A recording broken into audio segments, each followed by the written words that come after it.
इस बीच ET now स्वदेश के मैनेजिंग एडिटर निकुंज टालवी हमारे साथ जुड़ चुके हैं। एक बार उनसे भी जरा करते हैं बातचीत। निकुंज सर, पहले तो बहुत बहुत शुक्रिया, थैंक यू वेरी मच समय देने के लिए and happy new year sir. आपको नए साल की बहुत बहुत बधाई। 2021 का साल और 2022 के साल में सर आप क्या चीज़ कैरी फॉरवर्ड देखते हैं और क्या चीज़ में थोड़ा और ज़्यादा हमको ध्यान देना होगा? मैं इसी क्वेश्चन के साथ शुरुआत कर रहा हूँ सर। 2021 का हमारा कैरी फॉरवर्ड, हमारी अच्छी चीज़ें, और 2022 के अंदर हमको किस चीज़ पे ज़्यादा ध्यान देना है सर? डिम्पी, देखिए, पर्सनल लेवल पे तो काफ़ी चीज़ों पे ध्यान देना चाहिए। हेल्दी खाना खाना चाहिए, फिटनेस करनी चाहिए, योगा करना चाहिए, जल्दी उठना चाहिए, ऑफिस में डिसिप्लिन मेंटेन करना चाहिए और जल्दी सोना चाहिए। तो आप कौन कौन सी चीज़ इंप्लीमेंट कर रहे हैं, पहले ये बताइए।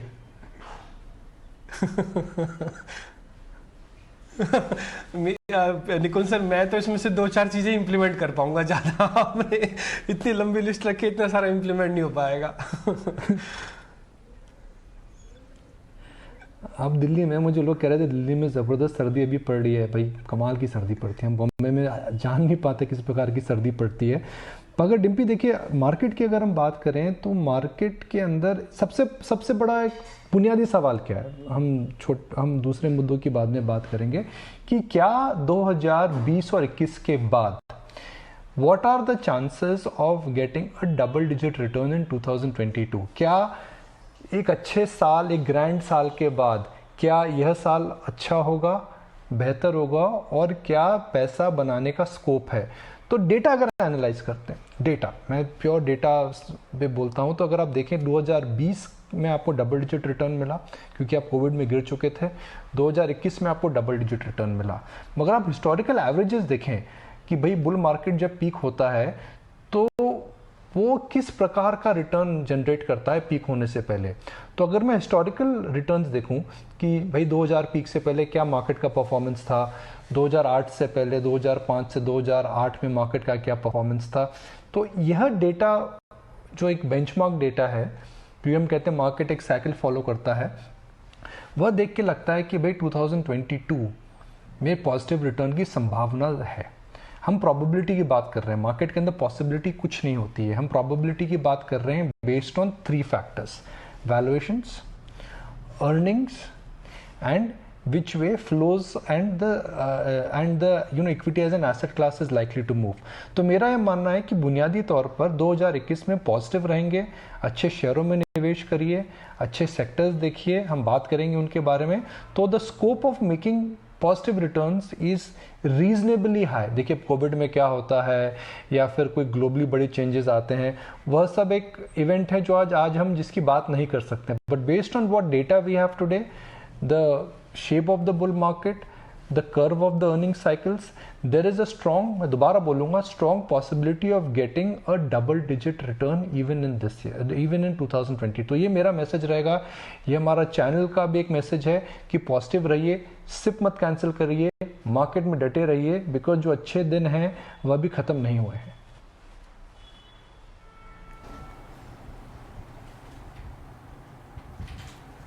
जी बिल्कुल।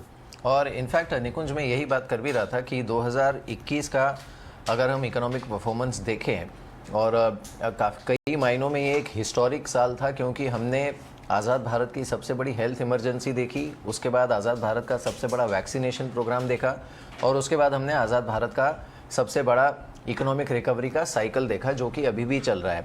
तो क्या उस लिहाज से अगर हम देखें तो ये माना जा सकता है कि 2022 का साल दरअसल 2021 के गेन्स के ऊपर बिल्ड करने का साल है, चाहे वो इकोनॉमी के लिए हो, मार्केट्स के लिए हो, या फिर निजी तौर पर हर एक इंडिविजुअल के लिए भी हो।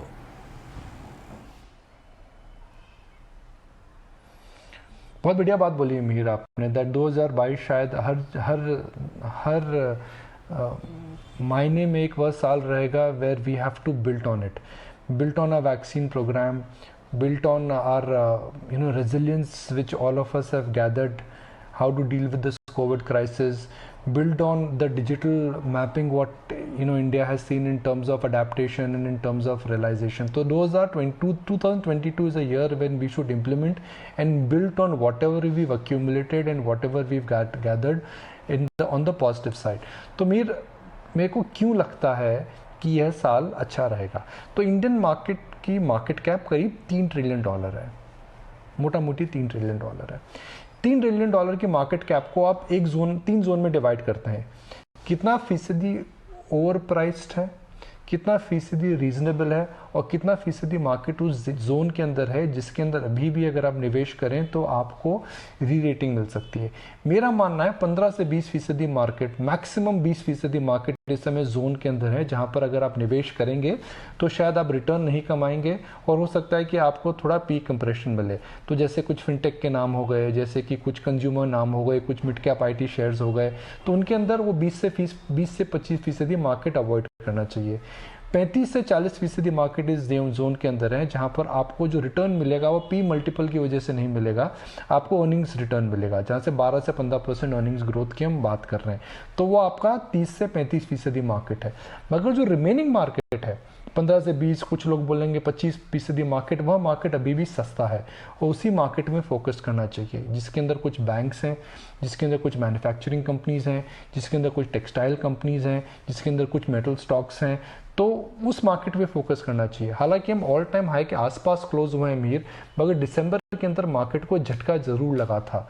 वह झटका लगा था because of central bank commentary, वह झटका लगा था बिकॉज ऑफ FI सेलिंग, वह झटका लगा था RBL की न्यूज़ को लेकर के। तो कुल मिला करके मुझे लगता है दैट सिलेक्टिवली अगर आप इस साल भी निवेश करेंगे तो पैसा बनाने का जो स्कोप है वह काफ़ी ज़्यादा है। तो मीर, मैं डिम्पी से ज़रूर बात कर रहा था कि दिल्ली में है, मगर भाई आप कहाँ थे? 2 हफ्ते से हमारे व्यूअर्स आपकी राय जानने में लगे रहते हैं, आप तो गायब थे। मैं गायब नहीं था निकुंज। दरअसल जैसे कि आप जानते हैं, जो हमारा और एक नया चैनल है नव भारत, टाइम्स नाउ नव भारत, उसके 2 बड़े इवेंट थे, तो मैं पहले उसमें व्यस्त था और उसके बाद एक छोटा सा 2-3 दिन का ब्रेक मैंने ज़रूर लिया था। लेकिन हाँ, अब अच्छी खबर यह है कि 2022 की शुरुआत हमारे लिए काफ़ी बिग बैंग के साथ हुई है। स्वदेश के बाद अब जो टाइम्स नाउ नव भारत है उसका भी स्टैंडर्ड डेफिनेशन वर्जन जो है वो लॉन्च हो चुका है and that also has a flying start.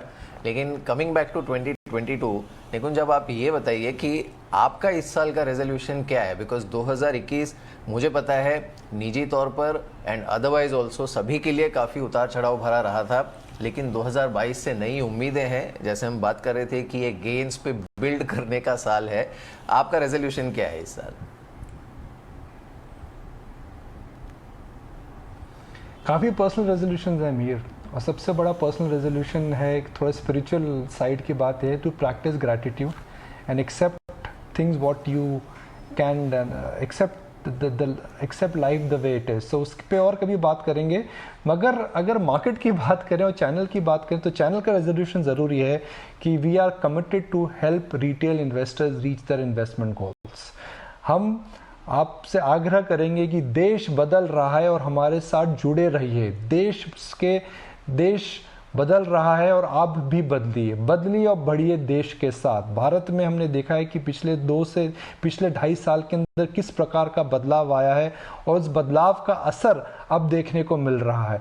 तो एक चैनल की जो हमारा उद्देश्य है, हमारा जो प्रण है, हमारा जो संकल्प है, वह पहले भी यही था और इस साल भी यही रहेगा, that we are committed to help you reach your financial goals. मगर हमारे साथ जुड़िए, बदलिए और देश के साथ बढ़िए।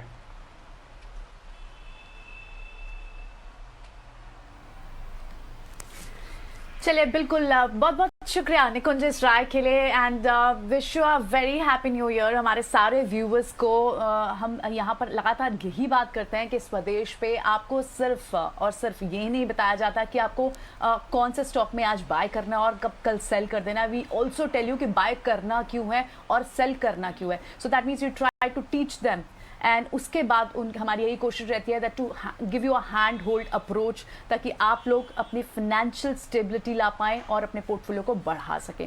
बहुत बहुत शुक्रिया निकुंज आज अपना व्यूअर्स तक शेयर करने के लिए और एक बार फिर से उन्हें रिमाइंड कराने के लिए कि इन्वेस्टमेंट से बड़ी आई थिंक कोई भी स्टॉक मार्केट में कोई और स्ट्रैटेजी नहीं है। You have to be patient enough. चलिए, हमारे साथ हमारे टेक्निकल एक्सपर्ट्स शो